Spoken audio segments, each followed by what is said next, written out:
मैं कहूं कि योगी जी ने कुल्हाड़ी पर पैर मारा तो, क्योंकि एक तो होता है कुल्हाड़ी पर पैर का पड़ जाना, वो किसी का भी पड़ सकता है और पैर में चोट लग सकती है। एक होता है कुल्हाड़ी पर पैर मारना। अभी हाथरस के मुद्दे पर योगी सरकार ने यही किया है, उसने कुल्हाड़ी पर पैर मार दिया है। हाथरस के मुद्दे को दबाने के लिए योगी सरकार और यूपी पुलिस ने जो किया है, उसकी वजह से मामला दबने की बजाय और ज्यादा चर्चा में आ गया और अब फंसी हुई योगी सरकार एक गलती को छिपाने के लिए दूसरी गलती करती ही जा रही है और खुद को नुकसान पहुंचाती जा रही है। हाथरस केस को हैंडल करने में यूपी पुलिस कैसे फेल हुई, सबने देखा कि पुलिस ने अपनी नाकामी छिपाने के लिए पीड़िता के शव को आधी रात में ही जला दिया। सवाल उठे तो पुलिस मुंह चुराती नजर आई। फिर आए हाथरस के डीएम। पहले तो उन्होंने ट्विटर पर यह बताया कि पीड़िता के परिवार को कितने पैसे दिए गए और फिर वो पीड़िता के घर वालों को ही धमकाने लगे। देखिए क्या क्या कहा। आप अपनी विश्वसनीयता खत्म मत करिए। तो मीडिया वाले मैं आपको बता दूं, आज अभी आधे चले गए, कल सुबह तक आधे और निकल जाएंगे, 2-4 बजेंगे कल रात को, तो हम ही आपके साथ खड़े हैं। ठीक है? अब आपकी इच्छा, आपको बार बार बयान बदलना नहीं बदलना है। और जब डीएम पर सवाल उठे तो वो लगे सफाई देने, हर मोर्चे पर हुई नाकामी को छिपाने लगे। लेकिन जब बात पुलिस और प्रशासन से आगे बढ़कर शासन तक पहुंची तो और बड़ी नाकामी सामने आई। सीएम योगी ने ट्वीट कर कहा कि पीएम मोदी से उनकी बात हुई है और पीएम ने पीड़िता को इंसाफ दिलाने की बात कही है। लेकिन क्या सच में सीएम योगी इतने कमजोर थे या फिर उन्हें वारदात का इल्म ही नहीं था कि बिना पीएम के कहे वो एक्शन नहीं ले सकते थे? और एक्शन क्या लिया वो सबके सामने है। उन्हें ट्वीट कर बताया कि एसआईटी बनाई गई है जो 7 दिनों में जांच रिपोर्ट देगी। लेकिन सवाल है कि मौत के बाद क्यों, वारदात के बाद क्यों नहीं बनाई एसआईटी कि अब तक मामले का खुलासा हो गया होता। रही सही कसर उनके नेताओं ने पूरी कर दी। उनकी सरकार के प्रवक्ता सिद्धार्थनाथ सिंह ने पूरे मामले के लिए सपा और बीएसपी को जिम्मेदार ठहरा दिया।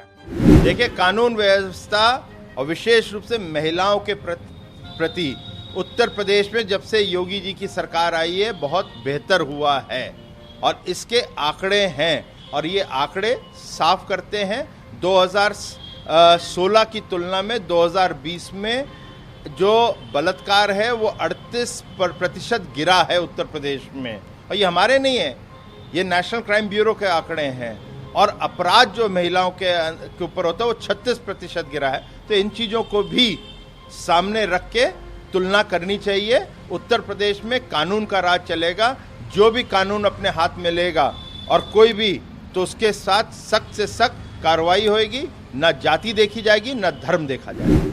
राहुल गांधी हाथरस के लिए निकले तो सिद्धार्थनाथ सिंह ने उन्हें 12 कांड की याद दिलाई और राजस्थान जाने की सलाह दे दी। आज राजस्थान के अंदर मैं तुलना नहीं करना चाहता क्योंकि ये अपराध है, जघन अपराध है, कहीं भी हो, भारत में कहीं भी हो, मगर राजस्थान में उनको नहीं जाने का शौक पड़ा हुआ है क्योंकि वहां राजनीतिक रोटियां नहीं सेकेंगे।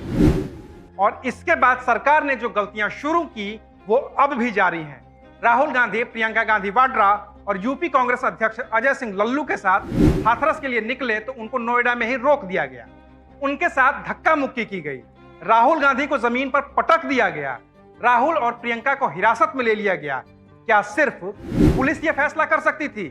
कतई नहीं। राहुल गांधी जैसे नेता की गिरफ्तारी का फैसला शासन से निचले स्तर का, मुख्यमंत्री से निचले स्तर का कोई अधिकारी कर ही नहीं सकता है। जाहिर है कि यह फैसला कम से कम सीएम योगी आदित्यनाथ की मौजूदगी में ही लिया गया होगा। और योगी आदित्यनाथ ही क्यों, राहुल गांधी की गिरफ्तारी के फैसले के पीछे दिल्ली के आला कमान की सहमति न हो, इसे कोई मान ही नहीं सकता है। ये शासन की ओर से की गई सबसे बड़ी गलती थी जिसके लिए सीधे तौर पर योगी आदित्यनाथ जिम्मेदार हैं।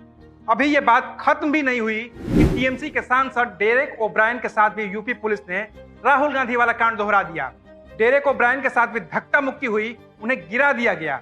लेकिन न तो यूपी पुलिस की बदसलूकी रुकी और न ही शासन की ओर से, मुख्यमंत्री योगी आदित्यनाथ की ओर से पुलिस प्रशासन को रोकने की जहमत उठाई गई।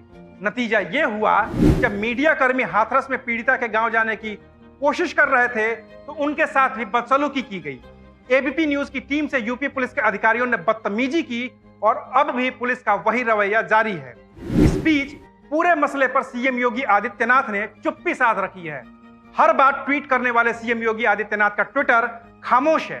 वो गांधी जयंती पर महात्मा गांधी से प्रेरणा लेने की बात कर रहे हैं, उनके दिखाए गए अहिंसा के सत्य के मार्ग पर चलने की बात कर रहे हैं और ठीक उसी वक्त उनकी पुलिस विपक्ष के नेताओं से, मीडिया कर्मियों से, पीड़िता के परिवार से और आम लोगों से हिंसा करने पर उतारू है। सीएम योगी आदित्यनाथ 2 अक्टूबर के दिन पूर्व प्रधानमंत्री लाल बहादुर शास्त्री को याद कर रहे हैं, उनकी सादगी, उनकी शुचिता, उनके त्याग को याद कर रहे हैं, लेकिन वो भूल रहे हैं कि यही वो लाल बहादुर शास्त्री थे जिन्होंने 1956 में एक रेल हादसे के बाद इस्तीफा दे दिया था और तब प्रधानमंत्री नेहरू ने इस्तीफा स्वीकार करते हुए कहा था कि इस्तीफा स्वीकार इसलिए नहीं कर रहा हूं कि शास्त्री जी की कोई गलती है, बल्कि इसलिए स्वीकार कर रहा हूं कि ये एक नजीर बने।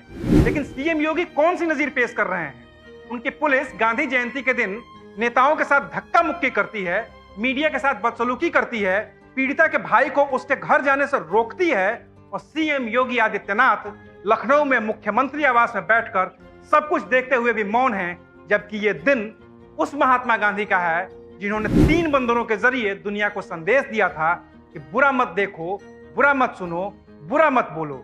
लेकिन सीएम योगी की पुलिस ये तीनों ही काम कर रही है। बाकी आपको क्या लगता है, क्या सीएम योगी आदित्यनाथ के शासन में फिलहाल जो हो रहा है, क्या उसे किसी तरह से जायज ठहराया जा सकता है? आपके जवाब का इंतजार रहेगा।